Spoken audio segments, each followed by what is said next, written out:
Il ne reste plus de Français à Roland-Garros. Le dernier escapé, Gaël Monfils, a été éliminé hier en quart de finale contre Andy Murray au terme d'un match au scénario incroyable. Mené 2-7-0, le Parisien a trouvé les ressources pour recoller à 2 partout avant de s'écrouler 6-0 dans la 5e et dernière manche. J'avais vraiment envie de finir ce soir et du coup je me suis un peu précipité, j'ai voulu être peut-être trop agressif, j'ai commencé à faire beaucoup plus de fautes et moins calme, donc voilà, c'est passé très rapidement. Je suis vraiment déçu et frustré, mais voilà quoi, c'est le sport. En demi-finale, Andy Murray retrouvera l'ogre Rafael Nadal. L'Espagnol s'est défait de son compatriote David Ferrer en 4-7. D'abord résistant, le numéro 5 mondial a ensuite été balayé 6-0, 6-1 dans les 2 dernières manches. Chez les femmes, place aujourd'hui aux demi-finales. La Russe Maria Sharapova affronte notamment la surprenante Canadienne Eugénie Bouchard.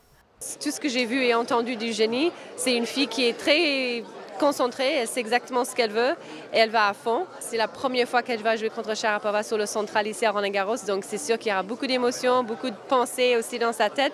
Et si elle arrive à mettre tout ça à côté, peut-être elle peut le battre Maria, mais ça va être difficile pour elle parce que c'est vrai, elle a toutes ces choses dans sa tête.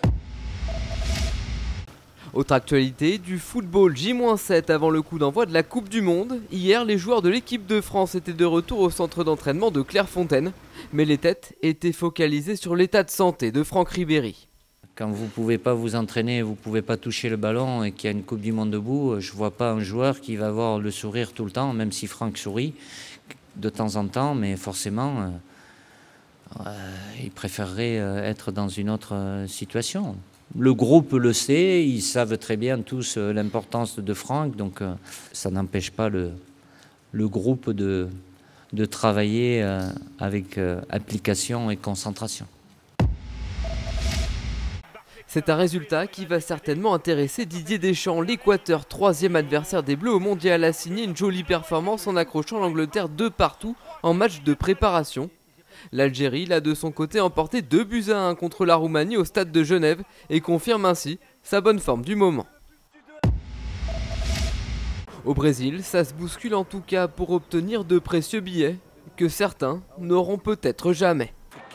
J'attendais dans la file d'attente sur le site de la FIFA depuis 22h30. Malheureusement, je n'ai pas réussi à obtenir des billets pour la finale. C'est une honte pour tous ceux qui sont ici à attendre d'avoir des billets. Enfin, un mot de basket pour terminer. Début la nuit prochaine de la finale NBA entre Miami et San Antonio. Premier match sur le parquet des Spurs au Texas.